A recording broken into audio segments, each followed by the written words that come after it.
Here we are on lesson 8 for module 4, and this time around there isn't the word draw in any of the problems anymore, but that might be a tool that you want to continue to use. If that's been really helpful to you, you are most welcome to continue to make your tape diagrams, things like that. I might include one or two of them here just to kind of show you how it would work, but it's definitely one of those things if you just want to do standard algorithm, you are most welcome to just focus on that because that's the examples that are provided here. So on this one it's saying rewrite the following expression as shown in the example. And this one it shows 3 different ones. And then when you cruise on down here, then it's just showing you 2 examples. This one is 2/3 plus 2/3 plus 2/3 plus 2/3. If you count this out, it's 1, 2, 3, 4 of them. So then they're saying 4 times 2. And what we've been learning is that your denominator, the 3, stays the same. So the multiplication part of it is just up top. Because the denominator doesn't change, we haven't been going 3 plus 3 plus 3 plus 3. Remember? It's just that's the name of it. This is how many do we have? 4 times 2 is 8. And what's the family name in this case? It is the thirds family. And we know also too, and they don't include it on this, but if you have 3, you have a whole family. So we know that this then is top heavy because there's 8 of them. So then you're thinking 3 goes into 8 twice, which is 6. So it would be 2 and 2/6. Remember that? Or 2 and 2/3, sorry.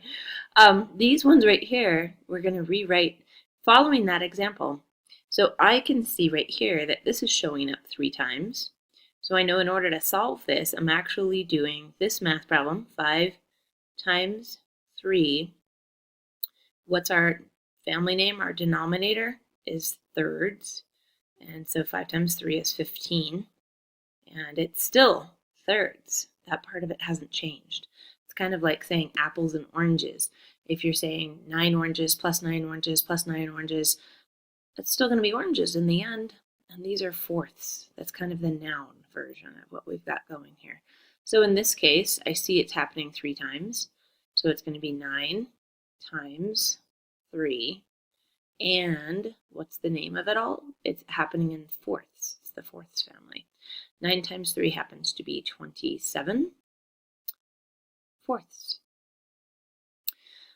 All right, let's take a look at what we've got on the next part of this. Solve each problem in 2 different ways, as is modeled in the example. So like I noted earlier, there's 2 different ways that they're showing us here. Let's examine it.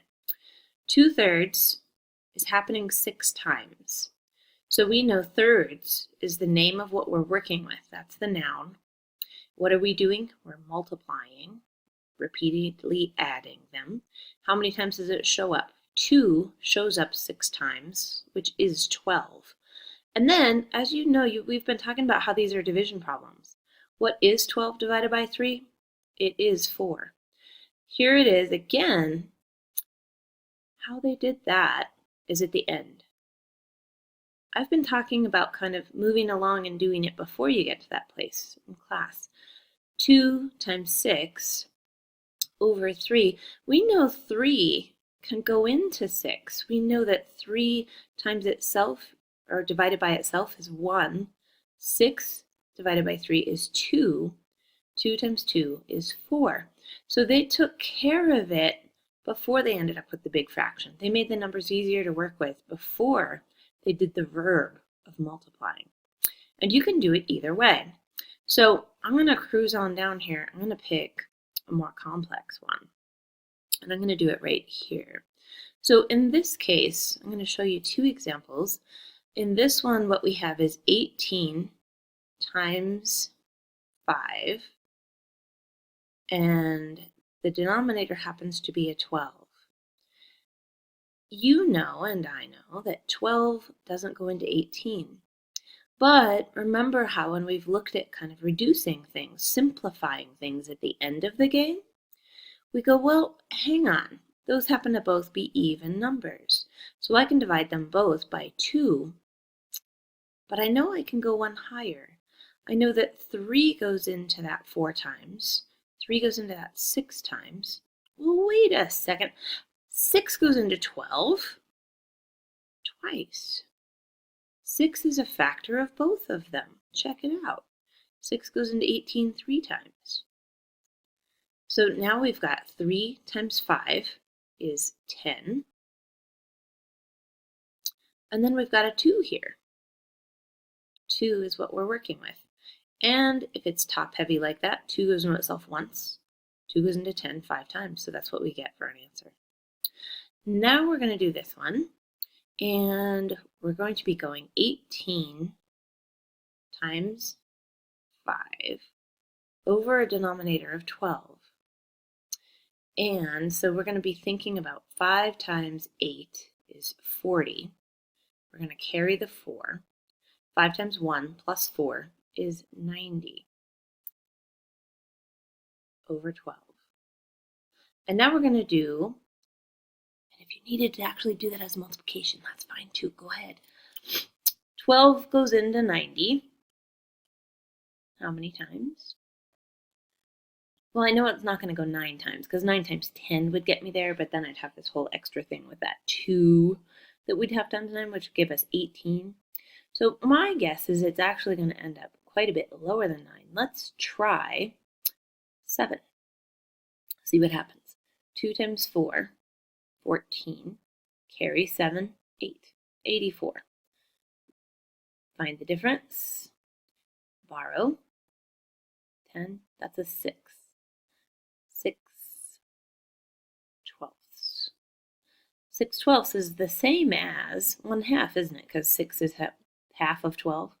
So our answer then is 70 and 6 twelfths. Could that possibly be right? Because look at the difference. That can't possibly be right. Let's see what I messed up. All right, here. So if we have 18 times 5 and we're reducing that, 3 times 5 is 15, actually. 15. And 2 goes into 15. It's not going to go 70 times, though, so something happened over here. Here's what happened. Do you see? I don't have a 0 here, so this shouldn't be here. 7.5 is what that should say. Let's take a look over here again. Let's go 2 into 15, 2 times 7, 14, 1 different, 1/2. Okay, there you go. Mrs. Chapman's goof up this morning. Should have had a little maybe coffee instead of green tea, huh? They do match. All right, let's cruise on down and take a look at this last one. Right here, 3 times 5 over 100. 3 fifths, and it's 3 times 100, right? Over 5. 5 goes into itself once. 5 goes into itself. 5 goes into 10 twice, and then you've got that 0 on the end. So 5 actually goes in there 20 times. And then if you think about 3 times 20, you could either go 3 times 2 is 6, or you could count by 20s, which will be really handy if you ever work with money later. 20, 40, 60. So the answer is 60. And so 3 fifths of a meter is the same as 60 centimeters. Remember, 100 centimeters in a meter, 3 fifths of it, a little more than half. There you go. Here's your homework for tonight. Solve each problem in 2 different ways, as modeled in the example. So remember, this one, we were going through and just going straight across. 2 times 6 is 12. And then you've got your 3. And then you reduce at the end. You end up with an upside down 12 divided by 3. This one, they went through and they used that cross-cancel method that I've shown you in class, where you're thinking about, oh, well, this is a factor of this. 3 goes into itself once, 3 goes into 6 twice. Then we have our verb happen. 2 times 2 is 4.